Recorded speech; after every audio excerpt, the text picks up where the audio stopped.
할렐루야. 우리가 하루를 살다 보면 연약함을 느끼고 또 하루하루 힘겨움을 느낍니다. 하나님의 은혜가 아니고서는 살아갈 수 없음을 고백할 수밖에 없습니다. 오늘 그 주님의 은혜를 기억하면서 주님의 도우심을 기억하면서 주님을 찬양하기 원합니다. 아멘.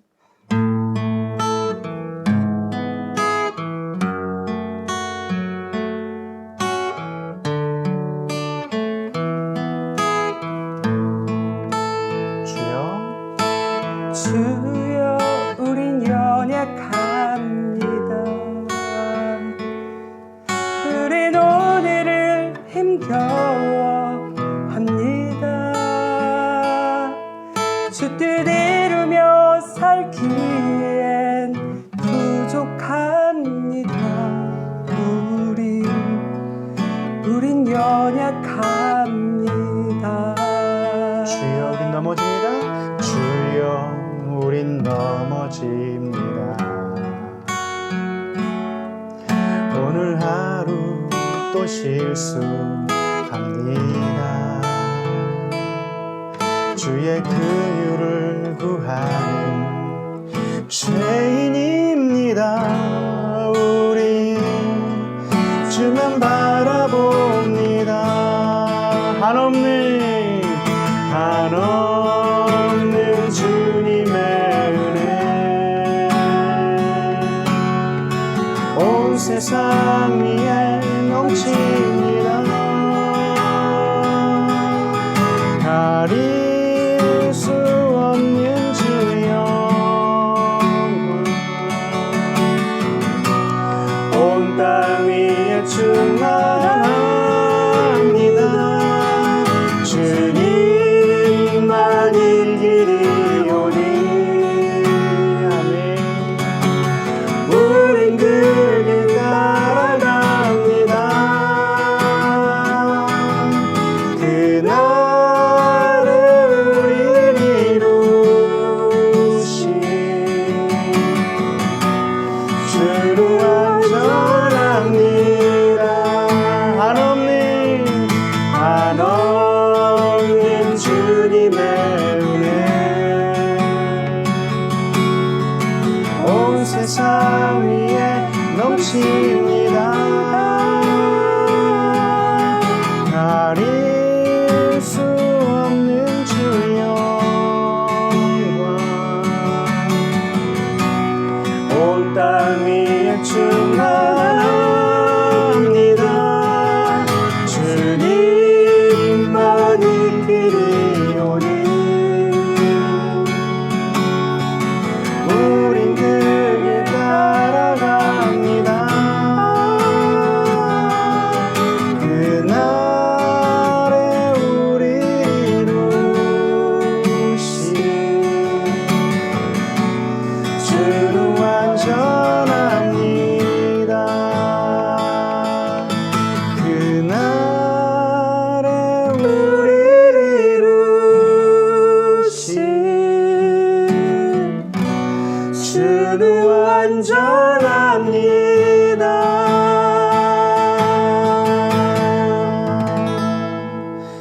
아멘.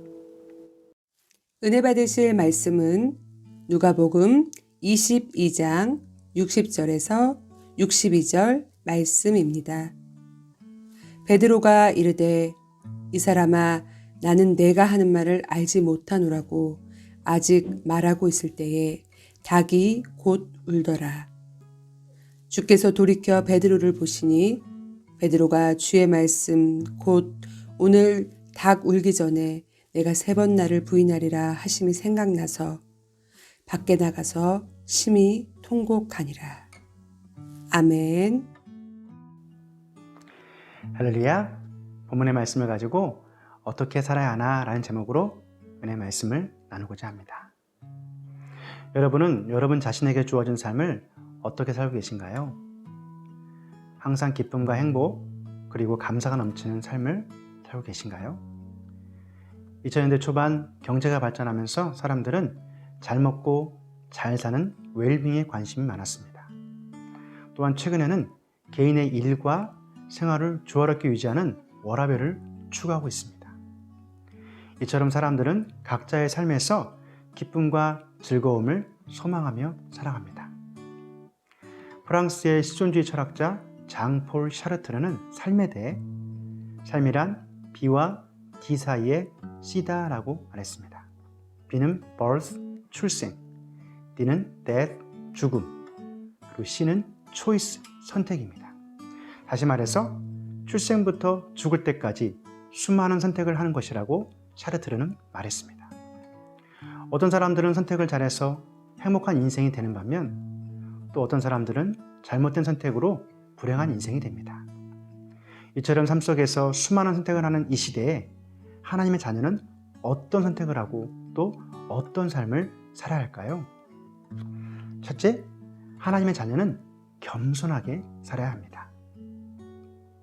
보면 누가복음 22장 60절은 베드로가 이르되 이 사람아 나는 내가 하는 말을 알지 못하노라고 아직 말하고 있을 때 닭이 곧 울더라. 우리가 잘 부르는 찬양 중에 나는 아무것도 아닙니다 라는 찬양이 있습니다. 가사를 보면 나는 아무것도 아닙니다. 주님의 사랑이 없으면. 나는 아무것도 모릅니다. 주님의 지혜가 없으면. 나는 아무것도 못합니다. 주님의 능력이 없으면.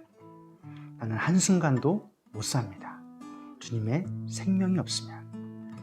찬양의 가사처럼 내 힘, 내 지식으로 사는 것 같지만 사실 나는 아무것도 아닌 존재인 것입니다. 주님의 사랑이 있어야 하고 주님의 지혜, 능력, 생명이 있어야 사는 존재입니다. 오늘 본문의 주인공 베드로는 예수님이 고난당하실 때 주님과 함께라면 감옥에도 갈 수 있고 죽을 수도 있습니다 라고 당당하게 선포했던 제자였습니다.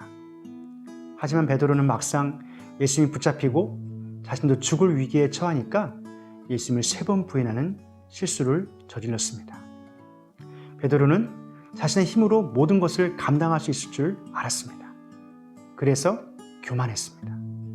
잠언 16장 18절은 교만은 패망의 선봉이요 거만한 마음은 넘어짐의 앞잡이니라 라고 말씀합니다. 남유다 10대 왕이었던 우시야는 처음에 하나님 앞에 정직히 행하는 왕이었습니다. 이렇게 하나님을 경외하니 하나님은 유다를 부강한 나라로 만들어 주었습니다. 하지만 우시야 왕은 나라가 부강해지고 평안해지자 교만해져 성전에서 제사장만이 할 수 있는 분향을 하려 했고 결국 하나님의 징계를 받아 나병에 걸리게 되었습니다. 그리고 평생 별궁에서 홀로 지냈고 죽은 후에도 조상들의 묘실에 묻히지 못하는 불쌍한 인생이 되었습니다. 그러므로 하나님의 자녀는 날마다 주님 앞에 나는 아무것도 아닙니다. 나는 오직 주의 도구일 뿐입니다 라고 고백하며 살아야 할 줄 믿습니다. 이렇게 겸손하게 나아갈 때 주님께서 길을 만들어 주시고 기적을 행해 주시고 약속을 이루어 주신 줄 믿습니다. 베드로처럼 내가 다 할 수 있다는 교만을 내려놓고 주님 앞에 겸손하게 주님의 사역을 감당하는 여러분 되시기를 축원합니다. 둘째, 하나님의 자녀는 주의 말씀을 기억하며 살아야 합니다. 보면 누가복음 22장 61절은 주께서 돌이켜 베드로를 보시니 베드로가 주의 말씀 곧 오늘 닭이 울기 전에 내가 3번 나를 부인하리라 하심이 생각나서 라고 말씀합니다. 베드로는 자신도 잡혀 고난당할 위기에 처하자 그 전의 고백은 모두 잊은 채 예수님을 3번 부인했습니다. 그런데 그때 예수님이 돌이켜 베드로를 바라보셨습니다. 예수님이 왜 바라보셨을까요?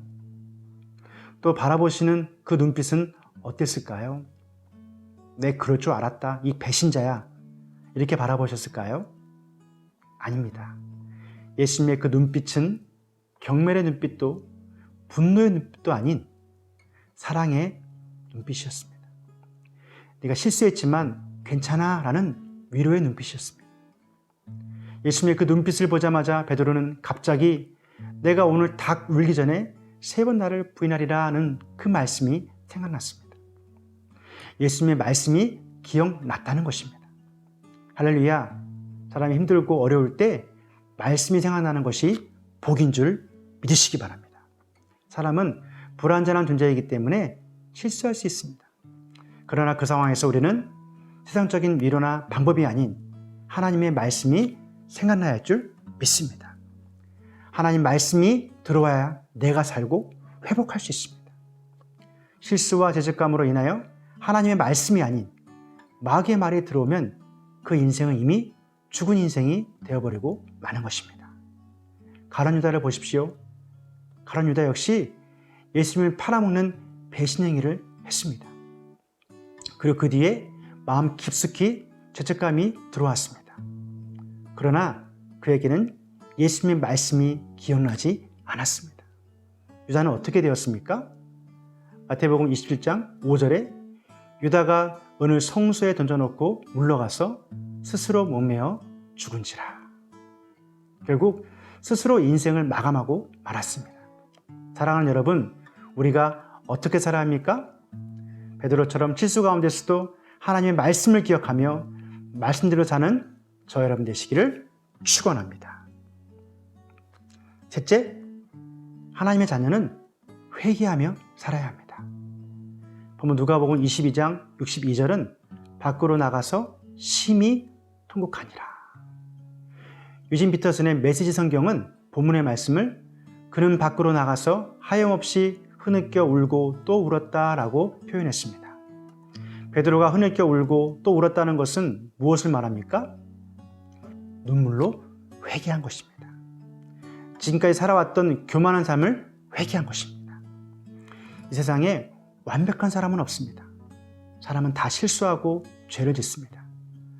문제는 실수한 다음이 중요합니다. 실수했지만 그 실수를 반복하지 않고 돌이켜야 합니다. 다시 주님께로 몸과 마음을 돌이켜 생각으로 나아가지 않고 주님을 찾아야 합니다. 가룟 유다는 돌이키지 않았지만 베드로는 예수님의 눈빛에서 주의 말씀을 기억해냈고 자신의 삶을 돌이켜 통곡하며 회개했습니다. 구약 다윗 왕도 우리아의 아내 밧세바와 동침하는 간음죄와 우리아를 죽이는 가살인죄를 지었습니다. 그러나 아무도 모를 줄 알았던 죄를 나단 선지자가 꾸짖었을 때 다윗은 침상을 적시면서 눈물로 회개했습니다. 시편 51편 11절은 나를 주 앞에서 쫓아내지 마시며 주의 성령을 내게서 거두지 마소서. 다윗의 이러한 간절한 회개에 하나님은 마음을 돌이키사 다시 회복시켜 주셨습니다. 할렐루야. 하나님의 자녀는 어떻게 살아야 합니까? 자신의 죄를 회개하며 살아야 합니다. 실수했던 모든 것에서 마음을 돌이켜 다시 하나님께로 나아가야 합니다.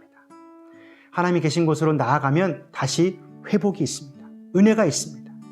베드로가 주의 말씀을 기억하고 통곡하며 회개 자리로 나아갔던 것처럼 저 여러분도 모든 죄악에서 돌이켜 회개 자리로 나아가는 삶이 되시기를 축원합니다. 할렐루야. 말씀을 정리합니다. 오늘 베드로의 모습을 보면서 여러분은 무엇을 깨달으셨나요? 또 여러분은 이 시대에 하나님의 자녀로서 어떠한 삶을 살기 원하시나요? 베드로처럼 자신의 교만함을 깨닫고 나는 아무것도 아님을 고백하는 겸손한 사람이 되시기를 바랍니다. 또한 실수 가운데서도 세상의 말이 아닌 주의 말씀을 기억해내는 신앙이 되시기를 바랍니다. 무엇보다 자신의 실수를 인정하고 회개 자리로 나아가 다시 한번 주의 사명자로 거듭나는 삶이 되시기를 주님의 이름으로 축원합니다. 기도하겠습니다. 주님, 이 어두운 세상 가운데서 하나님의 자녀는 어떻게 살아야 하겠습니까? 내 힘으로 살지 않게 하옵소서. 나는 아무것도 아님을 깨닫고 겸손하게 살게 하옵소서. 실수와 죄악 가운데서도 주님 말씀을 기억하고 주님께로 돌이키는 하나님의 자녀가 되게 하여 주옵소서. 예수님의 이름으로 기도합니다. 아멘.